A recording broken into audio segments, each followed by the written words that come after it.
Firstly, I'd like to apologize for the gap between my first video that I put out and now.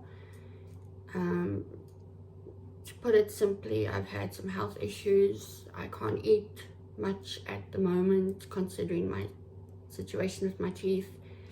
So my physical health is at an all-time low. And all I can do in this situation is the best I can. So there's that. And then, there was also December and Christmas and my boys not being here, which, although I was prepared, it set me back mentally. Took me longer than I expected to get over that.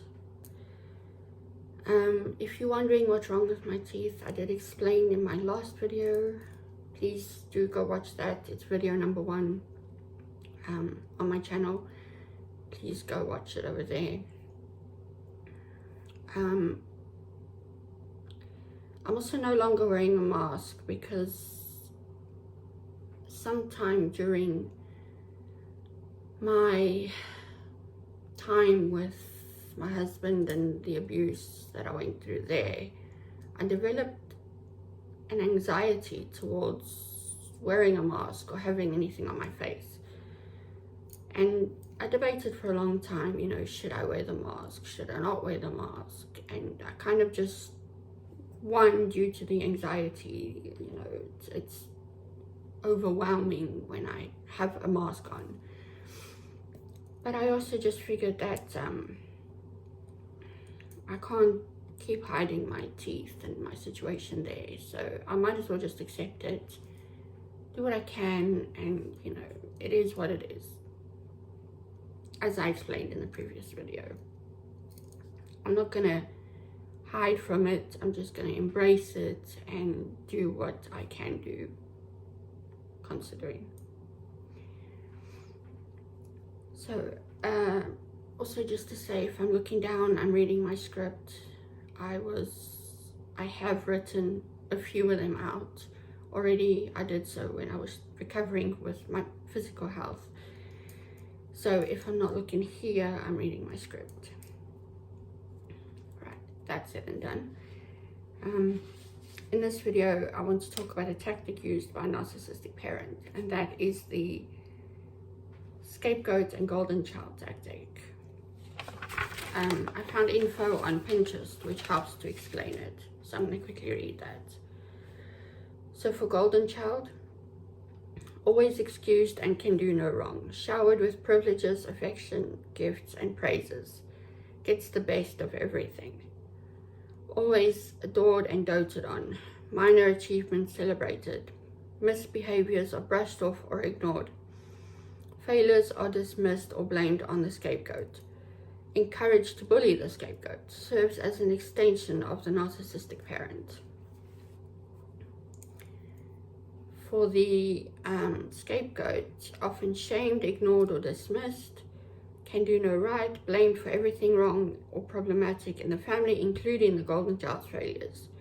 Failures and vulnerabilities are magnified and picked on. Accomplishments are dismissed, ignored, discredited, or criticized, often portrayed in a negative light, isolated from others. Guess which one I was, which one I am. Yeah. So, what child at the age of 9? Just for context, my sister is 5 years younger than me, so she was around 4. So what 9-year-old knows about this tactic or even why it's used? Instead, the young child begins to see and realize things that break her little heart and cause her so much pain. Why doesn't my mother love me? My mother doesn't want me. My mother loves my sister more than me. What did I do wrong? Why aren't I enough?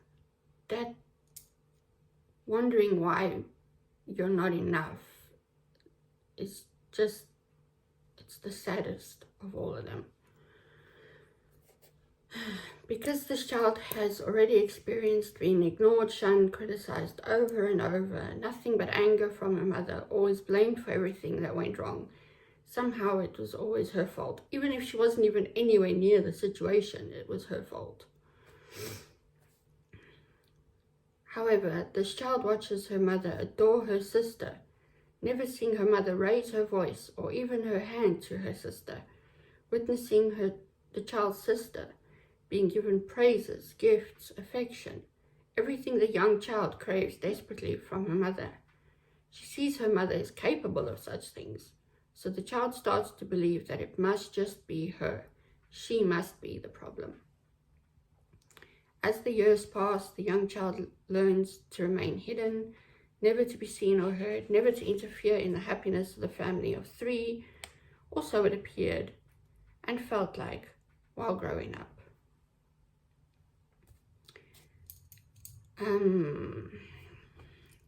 Now there's some examples of my childhood and adult life. I'll give the example and you guys can decide. I'll leave it up to you. So this example begins with my sister and I being in private school. Then my parents one day decided to take us out of private school and return us to public school. Now, where I grew up, the schooling system you had to pay for. So private was much more expensive. Public was a set standard that everybody paid for. But that's not really relevant now. Well, it's kind of relevant, but it's not relevant. Anyway. So I was the first to enter high school. So sorry, I've lost my place. I was the first to enter high school and my sister would go sometime after me. We also changed schools in the final term of that year. So we had that year and then I had another 2 years at school to finish.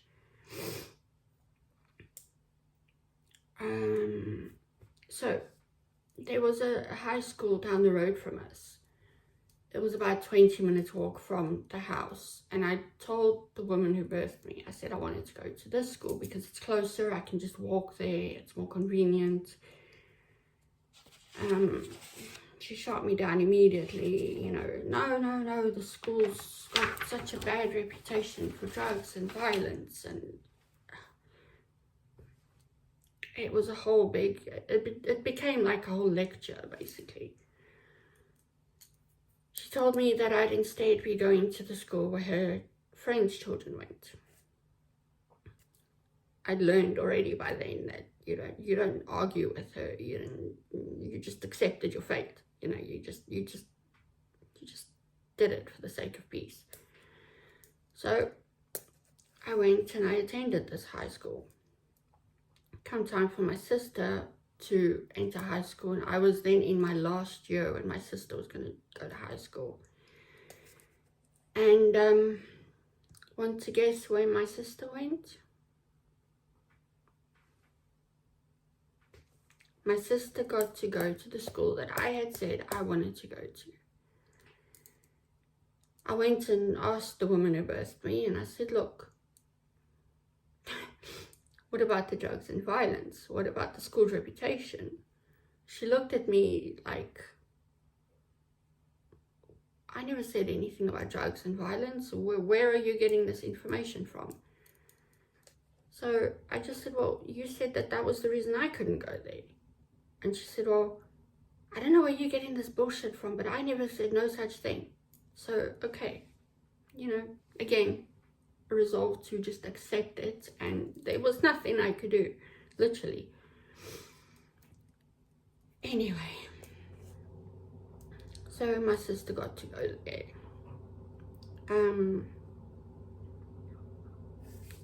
Again, I've lost my place.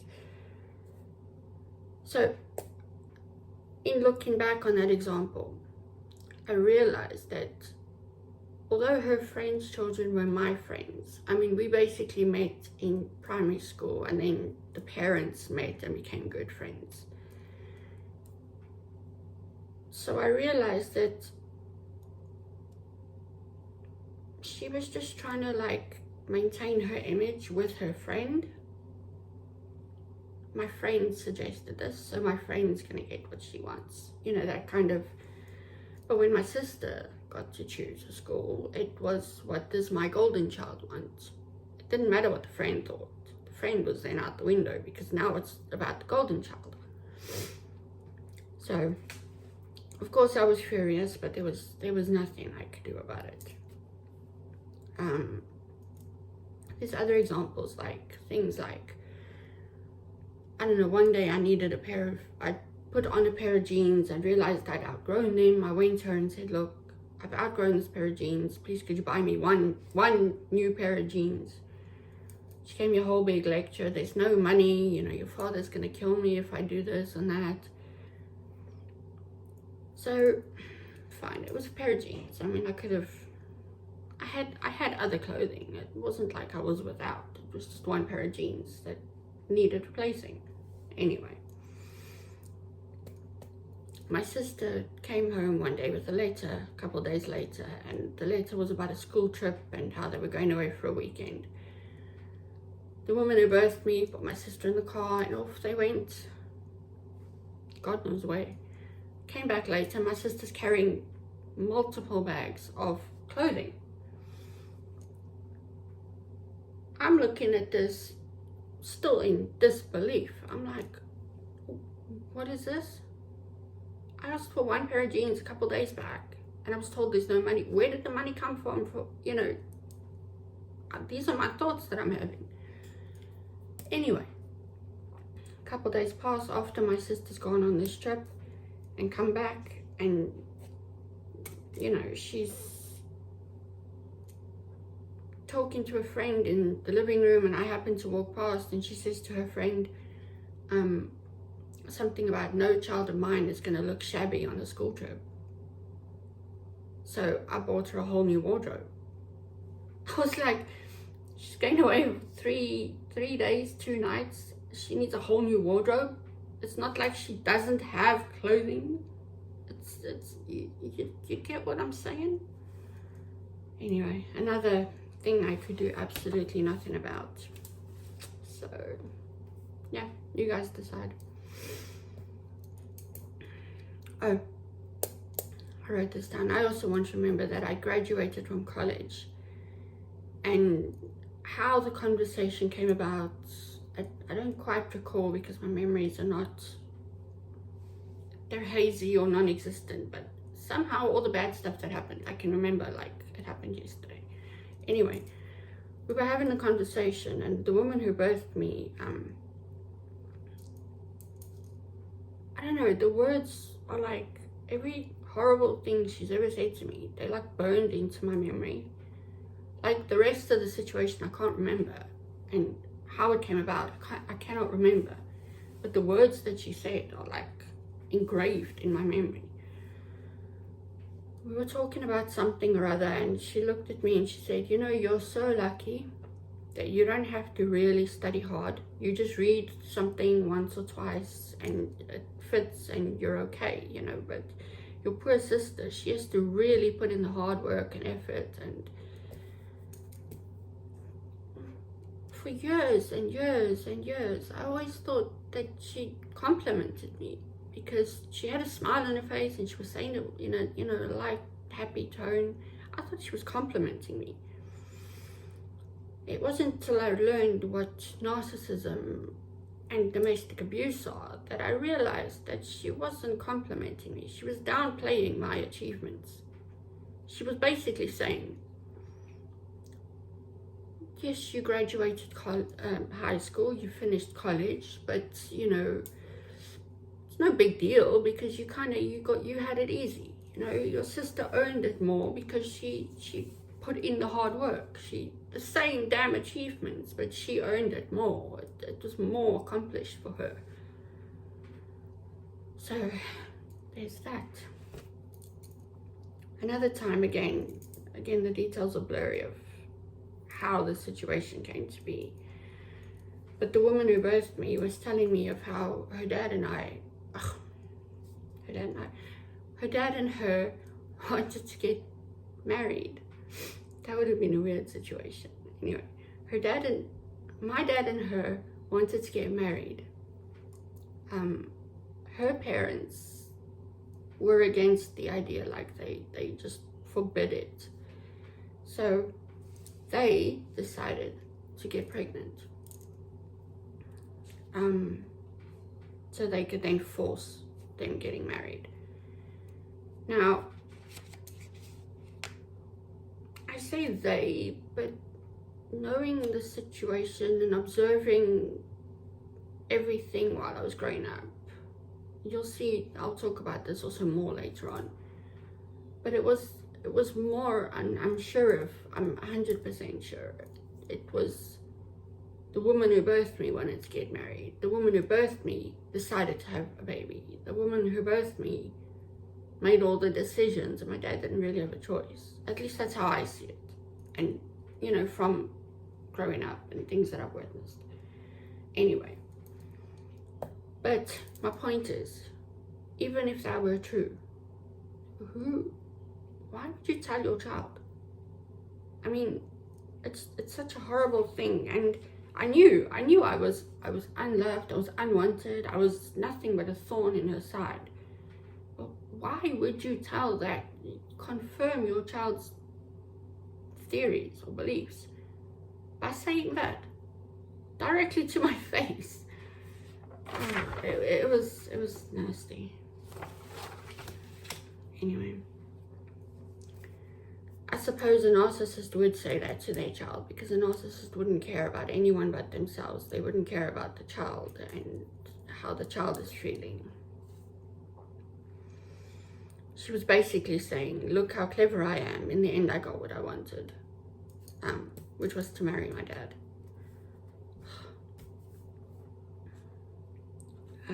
Where are we now? Now, when it comes to my sister,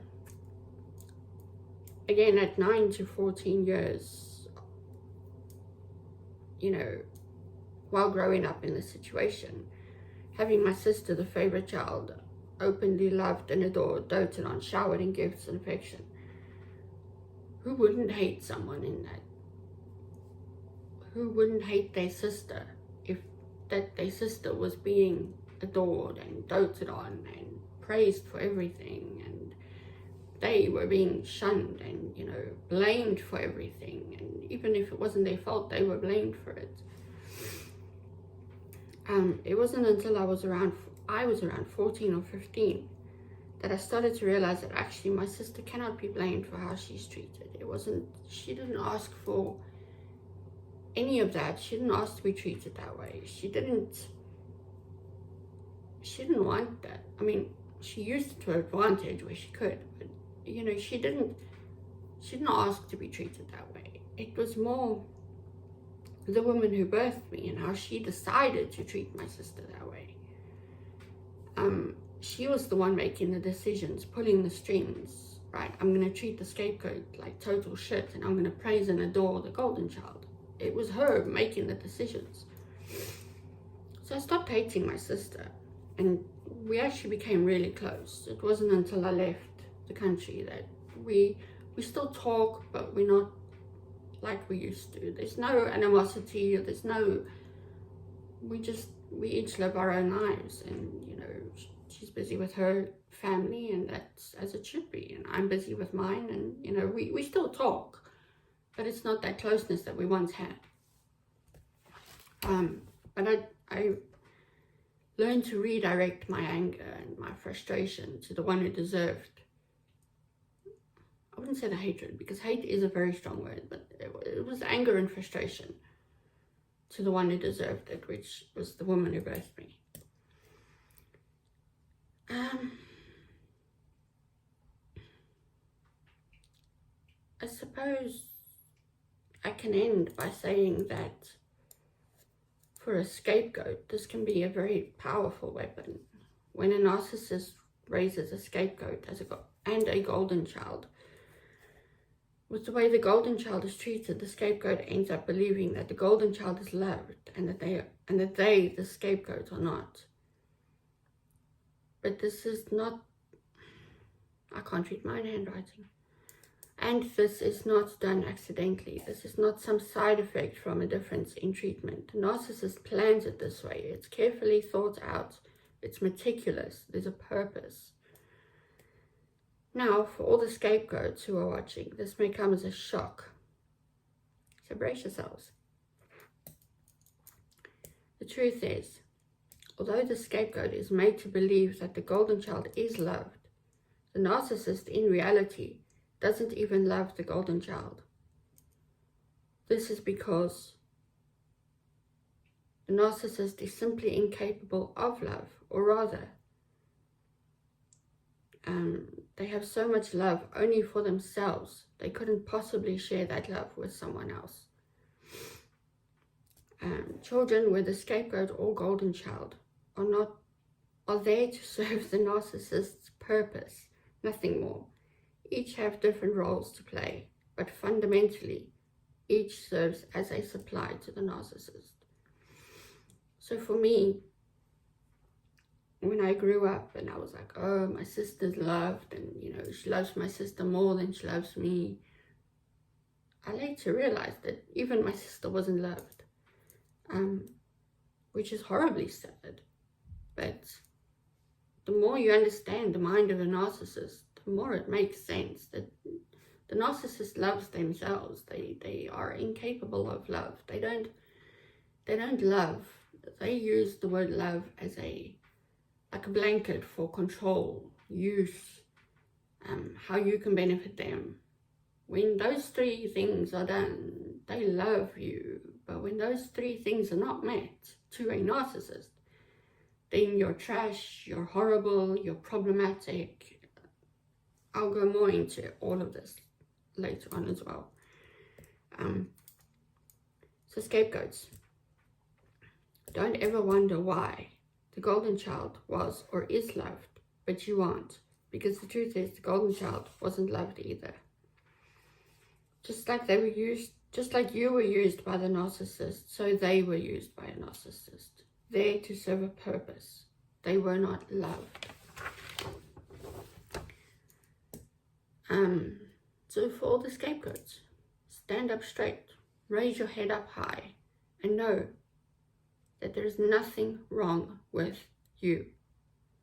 You are not unlovable. The narcissist is just incapable of showing love, even to the golden child.